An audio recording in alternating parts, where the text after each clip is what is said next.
Welcome to the Dirt Shed Show. I'm back, lads. I'm back. What are you doing? Yes. Welcome. This week we have got a great topic because I saw a video last week that was giving me pause for thought. Was mountain biking better 10 years ago? Has it gone downhill? See what I did there? No, I like it. All coming up on the Dirt Shed Show.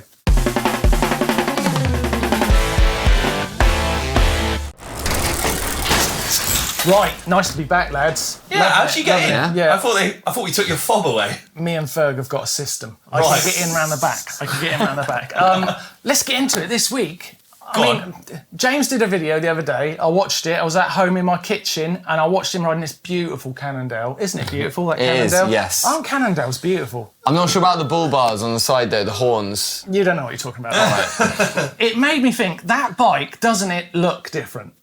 Very much so. For a start, it's a lefty. The Yeah. bars are about as wide as that. They're tiny. What about the tyres as well? They're Tyres are like that. Wheels are also tiny. Yeah. And the geo, Yeah. the geometry, the silhouette of a mountain bike has absolutely transformed, hasn't it?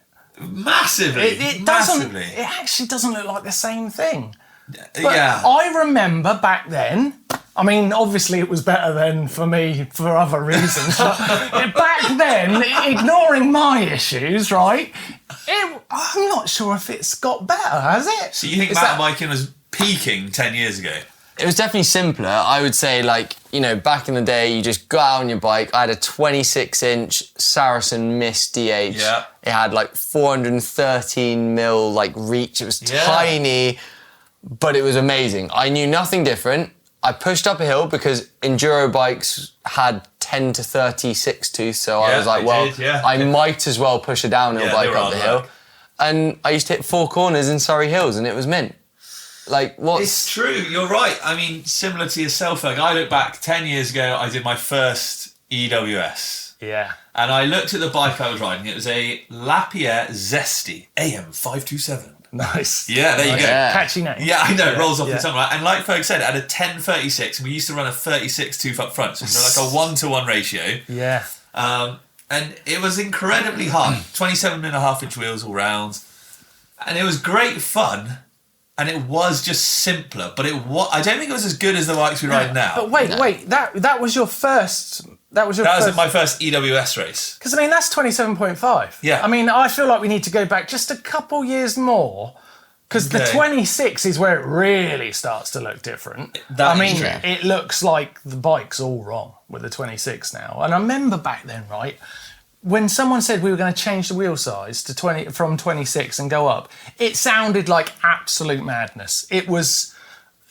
Everyone thought, like, anyone talking about a 29-inch wheel was just a total dork. You're like, what are you even... A dork. You're like, what are you even thinking, right? And then we all got on one and had a go and went, ooh, that's different. 27.5? Well, the first thing I rode was a 29. I rode a charge. You jumped straight up. I went from a 26 to a charged 29 rigid. It was amazing. It was amazing because it just rolled over stuff that you just... usually would go through. It was so crazy good. The jump from 26 to 29, granted, is massive. But what I noticed, I sort of dug through the archives and found the geometry of this Lapierre Zesty AM527. And the head angle on it was 67 degrees. Now, some XC bikes nowadays are slacker than that. The seat tube angle was 74, which is really slack. It was tiny in the... reach, and I look back at this picture of me sort of celebrating finishing my first EWS, and the bike looks minuscule. That's 27.5. So I mean, that's basically a difference, isn't it? Is now the head tube on your bike you've just said was this, and then a seat tube with that, and effectively it's done this. Yes, exactly. It's such a weird change that you'd never predicted. But it makes complete sense. Like when you think about it now, when we talk about it, it makes more sense to be sat upright. You're putting more power through the pedals and things like that. But like I looked again, similar to you, my downhill bike was 63.5 degree head angle, which is the same as our bikes now. Like our enduro bikes are 63, which is why I think, you know, the birth, that's what caused the birth of enduro, if you like, because the bikes were so capable of doing the same sort of descents that you previously did on like your 26-inch downhill bike, but this time you could pedal up. And that's huge. So on that note, between sort of 10 years ago and now, what would you say is the most important or your favourite innovation in the last 10 years? Like, sort of favourite thing that's been added? Droppers, droppers. Always the dropper. No, it's not. The dropper was already there. Because the dropper was already there. It was already there, yeah. That had been around. So for me, I think not necessarily 12 speed, but like wider ratio cassettes. Because like I said, I was rocking a 36. Now you're running a 34 with like a 50 or 52 potentially out back or something, and still a 10 or maybe a 9 depending what you're running. And I think that has opened up the type of riding that you can do, and like how you ride your bike. Just the access to the trails, like you can just access peaks and things like that you never would have been able to. You ain't pushing up before. anymore because you can cruise on up nicely. I tell you what I think, right? It'd be amazing to hear what you guys think in the comments. So definitely, before I give my thoughts on it, right? Just have a think what you're going to write in the comments, because I'm going to be totally honest with you guys, right? I don't think it was better. You don't think biking was better? I think it's so good now. The bikes are so good, and we are really spoiled. If you're spending, decent money on a mountain bike now, you are buying something absolutely incredible, right? And let's all be honest, I like that Cannondale, but would you want to ride it tomorrow with what's available? No. Of course not. You wouldn't. And I think James made that quite apparent in the video as well. But I think it would, there's something, I don't know, something fun about how sort of mechanical it would be. There would be something fun. You would never be able to go as fast or do as crazy as stuff, but it's the same concept of riding underbiking yourself down a downhill, right? It's the same concept. I think there'd be something so much fun about riding a 26-inch downhill bike, and I'd love to do it. I knew we should get you back in. You, right? How good you boys are on a bike. You'd have 10 minutes on that thing and be like, this thing's He's not wrong either. He's not wrong at all. You'd do a Bayer in 10 minutes. Oh, you're not wrong. You would. Yeah, You'd think how bored you'd be. You'd be like, this thing is absolutely awful. Yeah, I probably would be bored. I'm sure James got to the end of the video and was like, keep the canyon. Yeah, and it would be broken. It would be broken. Yeah, that is true. That is true. All right, but that's what I think. Here's another thing that I think's changed the landscape of mountain biking just over the last 10 years, and why it may be better earlier on, is the presence, and we're part of this, of social media and cameras. Yeah. And kind of the Instagram generation, if you like. Yep. And we're all we're guilty of it here. Yeah, for sure. Not me. Oh, yeah, I am. Yeah. No, you 100% are. But you got a great story from where you were riding just at the weekend of these kids, right? Yeah. So on Sunday, I went up to Pentress, which is like a local riding spot, and it was amazing to see so many kids up there, riding, ripping their bikes, but they were getting shuttles up. And, if I was back in the day, if I got lucky enough to get a shuttle day, I'd be like, right, I'm just going to do as many laps as I can, go as fast as I can, full runs, because that's the opportunity. But they were literally just lapping small sections of track, following this filmer around, being like, can I have clips? Have you got clips? And they're all getting clips of each other, which you're missing this whole point. You've got this shuttle up from your dad, use it to get the lift down, instead of the dads just sat there waiting on the phone while they're all getting their clips halfway down the thing. And I just think there's a part of me that thinks, you just need to be getting out, put the phone away, ride your bike. And there was something blissful about that escapism of just being able to get out on your bike and not have your phone with you. But equally, when you watch, I've seen so many really cool Instagram reels and things. It's an insane thing. To a degree, right? Exactly. I mean, the access to inspiration is brilliant, but that is not as good. That's a shame. That's happening. Yeah. It detracts from the moment. Yeah, and I'm just picturing in that scenario these kids, dad sat in the car looking at his phone, they're in front of him doing clips for their Instagram, and he's looking at the clips of the Instagram on his phone rather than looking out the windshield of his car where the kids are actually riding and doing the thing. Yeah. I mean, that's painful to think about, and it's not really what mountain biking was. No, we never... But then it does inspire us. Only 10 years ago, you didn't go on every ride with a GoPro attached to you or a phone getting clips. Have you seen any of the clips they did on Instagram? I have, yeah. And I've watched it and I've gone, that's so cool. And so there's that thing of saying, on one hand, obviously you just think, just get on your bike and ride it. But at the same time, they've gone and there was a gap and I tried it and there is a clip of me casing it very badly. But they've gone up and tried that and they know it's a gap because they've seen an Instagram clip of it. And then they're inspired. They're like, I'm going to go and try that. But if they hadn't seen that clip, they wouldn't have, thought about it. So it is a double-edged sword, isn't it? Yeah, for sure. You know what we call this in trials, guys? Oh, pointless? Uninspiring? Unattended? Doesn't matter? Ancient history? Great one. Thank God for Rich Payne. We call it balance. It's a balance. It's a balance. Let us know in the comments down below, is mountain biking better now than 10 years ago? Or was it better 10 years ago than it is now? Do that whichever way you want. But let us know in the comments down below. We're going to continue arguing and then we'll be back in a mo with the rest of the show. Welcome back. It's time for the news.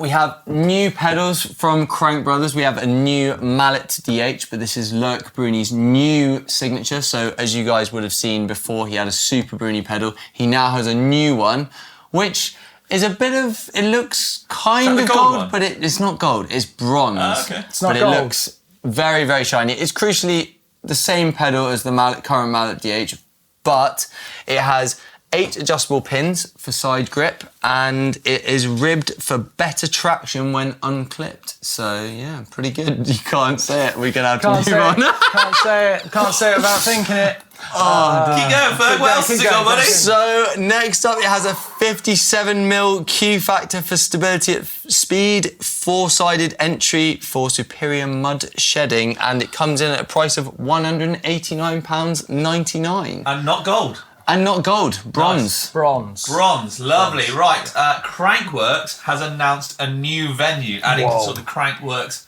series that seems to be sort of forming. Mont St. Anne, legendary World Cup venue in Canada. Amazing. It's good that you've been, haven't you? I've never actually been to Mont St. Cool. I thought you had. I've always wanted to ride there. Yeah, me too. The rock gardens. Hey, wait a second. Have none of us been? None of us have been. I thought you had. I was like, a friend of mine. He's been. No, I've never been there. Well, it is now on the calendar for 2026, going from the 3rd to the 7th of September next year. Obviously, multi-disciplines that Crankworks is famous for, from slopestyle to dual slalom to pump track to downhill, everything in between. There will be pro and amateur categories, and will host the finals of the King and Queen of Crankworks. So, interestingly, Mont St. Anne has been announced Crankworks. Whistler Crankworks hasn't. Watch this space. Yeah. Just saying. It's very exciting. And on that note, obviously Whistler getting a World Cup next year. We can move on to World Cup results from this weekend. So we had Lake Placid, a new venue for this year, and the tracks were insane. I liked that downhill. Ooh, it looked unbelievable. Powdery. Yeah. So rough. So soft, yeah. So rough. And so insane racing across both the XC and the downhill. In the women's XCO, Jenny Risveds absolutely smashed it. Evie Richards in second and Samara Maxwell in third.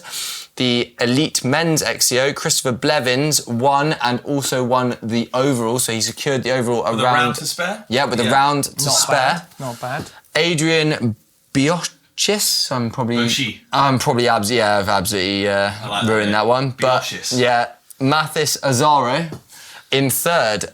So, and then moving on to the under-23 women's, Vida Lopez de San Roman. Yes, he's doing good. I'm doing all right. This is like all watching Blake do race names I back in the day. I don't do XC. Come on, give me a break. I'm trying hard here. And then the under-23 men's, Finn Trudler won. Yeah. So, close on that one. Yeah, I like it. Moving on to downhill, where I'm slightly more comfortable. Valley Hole won the race, and she again secured the women's overall a round early.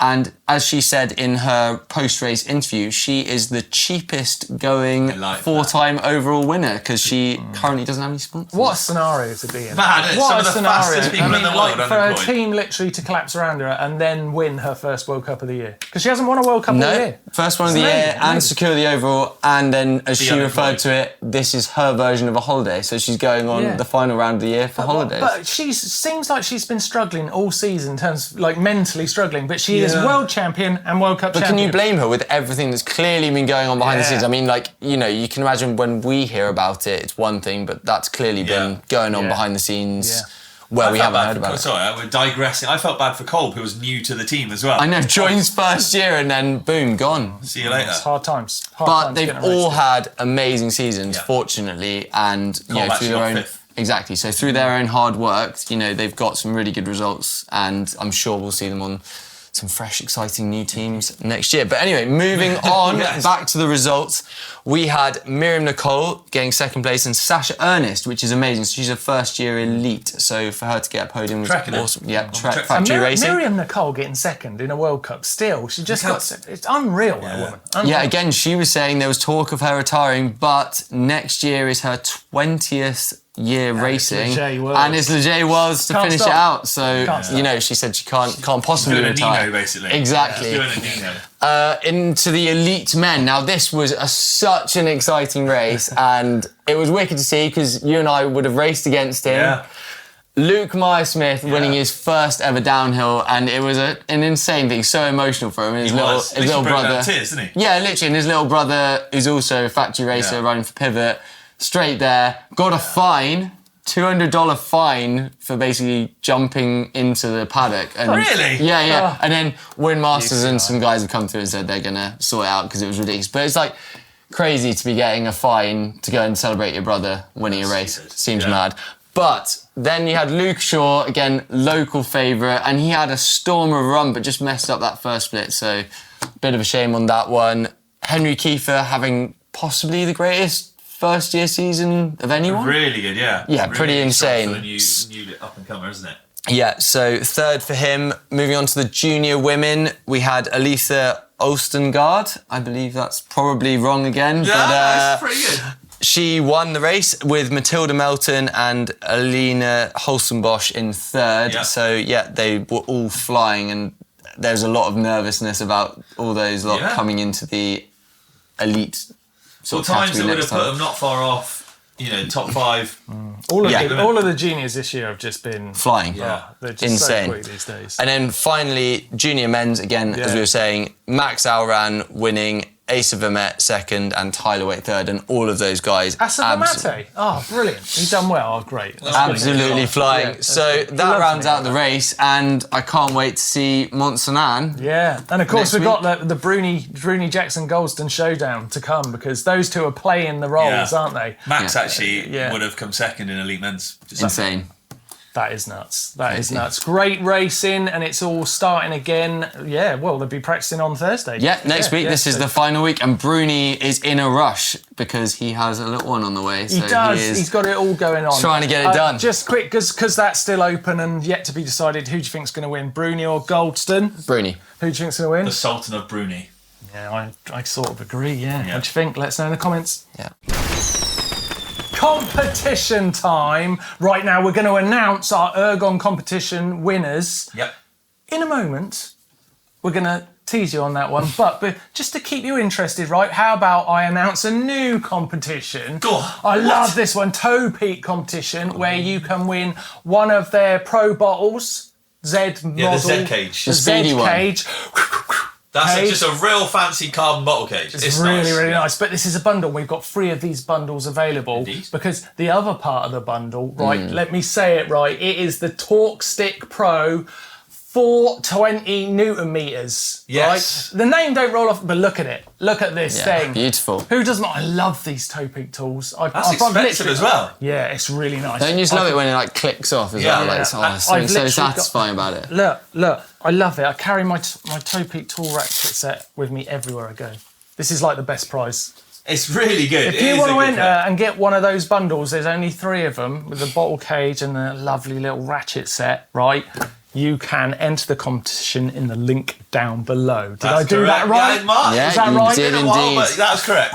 Got through it. But we've got the Ergon competition winners coming up. So hang in there. It might be you. Right, it is now time for Hacks and Bodges! Hacks and Bodges! Hacks and Bodges! Yes, loved it. I'm glad to be back in this room. That's good singing. Now, this first one is from Linda Williams. It's a bucket handle. Yes. Yeah, but hang on a second. That's not just any old bucket handle. She's thought about the grip. She's thought about how it works with a bike, and she's thickened that grip up. and now it feels sick when she rides that bucket. Yeah. Bodge. Definitely Bodge. a bodge. Definitely a bodge. Come on. Thank you, though, Linda. Don't matter how you sell it, it was a bodge. It's a bodge. Yeah. Who have we got next? A urine sample. A urine sample? What's he doing with that? So Simon Penfold with, it looks a bit dodgy there, but he has said all you need is an airtight bag and some silica gel packs. That was it in the description. Or the other comment says all you need is methamphetamine and a urine sample. What is in the bag? I want to know what's in the bag. That was what was written. What? It's methamphetamine and... No, he didn't write that part. I mean... It's mineral, isn't it? It's some kind of brake fluid that then they're keeping dry. Electrolyte. Oh, like a weird bottle like that, buddy. Is that how you do it? To say the standard is low this week. It's a bodge. What I love about this is the best bit about Hacks and Bodges, and it's what we should all celebrate, right? There's £50 worth of merch on the line here, and we've had someone show us how to put a handle on a bucket, and someone else how to transport illicit materials. And keep them dry. Is that a thing? Well, things are only going to get better as this beauty from Stuart Rustle is an absolute mess of zip ties. Oh my God. Sometimes zip ties aren't the solution. So go on, have you got this one? Yeah, so he said, as a parent of two groms who like to break bikes and struggle to fix their whips fast enough, this was the result of a rushed late-night chainring swap whilst apparently being a bit tired. I now realise I didn't tighten the chainring bolts properly, and 3 out of the 4 worked their way out on the next ride. So essentially, he zip-tied his chainring on? Zip-tied the chainring on. His kid's chainring on. Wow. And interesting, the chain guide's also up, like not doing much, so... It's a hell of a... I tell you it's got to be a bodge, isn't it? Yeah, but it is a bodge. Well, no, he's hacked it. He's not even trimmed them down. I admire the fact that he brought the zip ties to fix it. Box tick. That's a box tick, but that is a bodge. He hasn't even cut them. I think that's good. He's kept a chainring and a bike running with zip ties. Can you imagine the noise it makes as you pedal? No. To win that prize of the value up to 50 quid. Yeah, hang on. Before You're choosing this, so I'm not having to get involved. Before you get... This is essentially... It would feel like you've got an O-chain on. I mean, it would stretch and think it's... Oh my God! I realise. I think it would be like an oval. It would be like an oval one, wouldn't it? It would stretch around. Stuart's the winner. Stuart. Congratulations, Stuart! Don't forget to send us your details to claim your prize. And as always, we do love to see your hacks and bodges. We do. Of course we do. Real money on the line there. Send them in. We love seeing them, and it doesn't matter how bad they are. They're all good fun to look at. And if Stuart's taught us anything, take your zip ties. Anything can win. Or take your zip ties out on the trail. And silica gel packs as well to dry out your merchandise. Yeah, or whatever else that was. Anyway, send them in to the uploader. We would love to see them. Right, let's keep going with the show. Right, that brings us into things we like this week. Yes. And Rich, I am going to kick you off with an absolute belter. See ya. So... this one is skiing on a bike trail and from Flowrider. It is unbelievable. Look how fast. That's some pace, isn't it? Look how fast he's going. Oh my goodness. I wish I could ride a bike that fast down a hill, let alone ski. Oh my gosh, yeah, he is. Look at him. Oh. It's really rocky as well. There's like added steez points as well, like just the way he's riding it. It's pretty cool. Flat out, isn't it? Yeah. Fair play from Flowrider there. Very fast. Now, Mark, this one's a bit of you, this one, isn't it? You have to say yes. I love this. I was just admiring the moment. This is fantastic. This is just an amazing story. Trek bike. It's cool, isn't it? Basically purchased this bike for one of their employees who needs an adaptive bike. And look, Bowhead have put this amazing custom build together. It's something I really love because I'm hopefully going to be doing something similar to that in the 2026 time frame because Rideable Now, which is what I've left GmbN to go and work on, which is my own little passion project. Basically, we're going to hopefully be helping people get out on the trails who need adaptive bikes, but also keeping them riding once they're out on adaptive bikes because it costs a fortune to move these things around. The cost level for an adaptive rider is slightly higher, can you believe, than a normal mountain biker. Crazy. And we all know how. Sorry, I was just looking for another plug for you to just keep plugging here. Look, I mean, I've got to take this opportunity, Can we take Rich, the batteries while I out? can, No, you can't. and just give plug. It's called Rideable Now. It's a fantastic. All you can do at the moment is sign up at the website. But if you want to do that, you can. We've got lots going on in the background, and it does include some fantastic content that we're going to be putting on GmbN as well. That these guys are involved in, even though they're being all coy about it now. It's a very good but thing that Trek buy purchase of that Bowhead RX was a great little reminder of what we could do if we all just pulled together, people. Agreed. Okay, it's my turn and motocross time. Of course it is. Yes. Of course it is. Yeah, Motocross of Nations. Des Nations was on at the weekend. Ironman in the US of A. Do you know who took the win? I'm going to guess. I don't know, but I'll guess because I know a lot about motorbikes. But I'm going to guess it was the United States of America because they always win Motocross of Nations. They're like Spain in the Trials de Nations. They always win. It's always the same. Incorrect on so many levels. No, they didn't win. You are incorrect on so many levels. On all levels, apparently. All levels? All levels.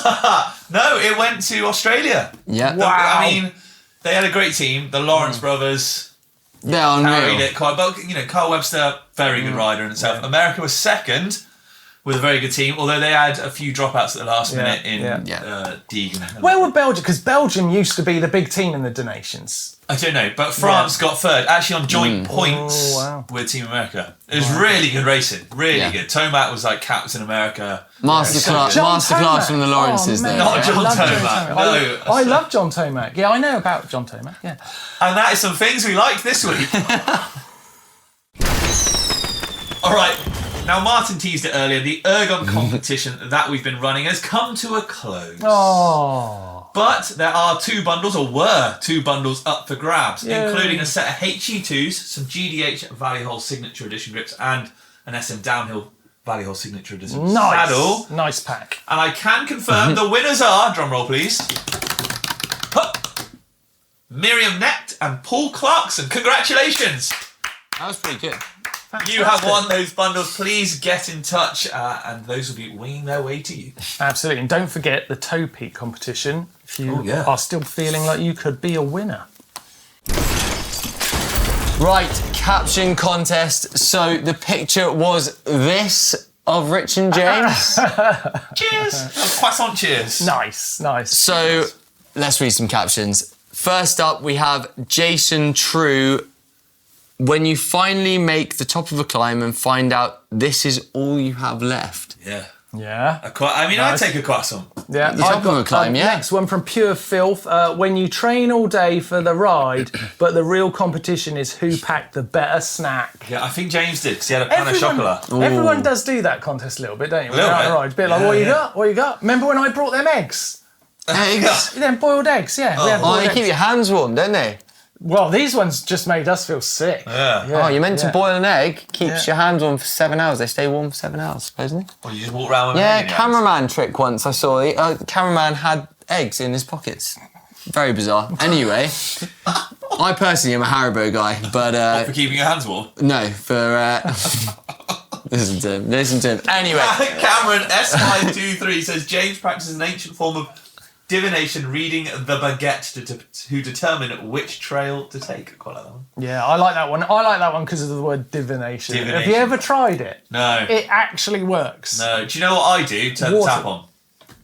What? Honest to God, it works. Divination? Divination. What is divination? Well, basically, you hold either like water. 2 loose sticks in an L shape or 2 loose rods of brass, and then you walk around, and then when you get to water, they cross. It's freaky. Yeah. It's freaky. I mean, have we not got just mains? Isn't that... Youngsters, honestly. Hang on, wait. Actually, I've got water, me. I'm not even that old that they didn't have taps. Bloody hell. Oh, fresh running water. Yeah. You had what? Right, we do need a winner for that prize of the value. Go on, Martin. Pick you one, can choose. I'm giving it to divination just for the conversation. Yeah, Cameron, you have won yourself unbelievably £50 worth. Up to the value. Up to the value of £50 worth from the GmbN merch store. That's a great prize. The good news is it comes in black and white. So, you can go back to the old times. His prizes, they can be in black and white. It's perfect. Oh, well, that makes no difference to Martin because that's all he sees. Martin just goes around in black and white. The abuse is unbelievable. Right, let's give you a Caption Contest photo for next week. Here it is. What are you doing there, Ferg? What are you doing there, buddy? Nice. Give us a caption for that in the comment section down below, and up to £50 worth of merch could be yours next week. Get involved. It's time for the bike vault. Let's get into it straight away with this one from Hannes Eagle. What's that? It's a special. That is a specialised enduro. I had one of those. They were had the little Y cross. It looked like an X-wing out of Star Wars. Yeah, 2017 that as well. Lovely locations. I've got a script all about that bike that me and Doddy wrote. Asking the question: is it the greatest mountain bike of all time? Because it was kind of like he was telling me it's like the first real enduro bike. Yeah, agreed. It was. Yeah. So for that very reason, Hannes.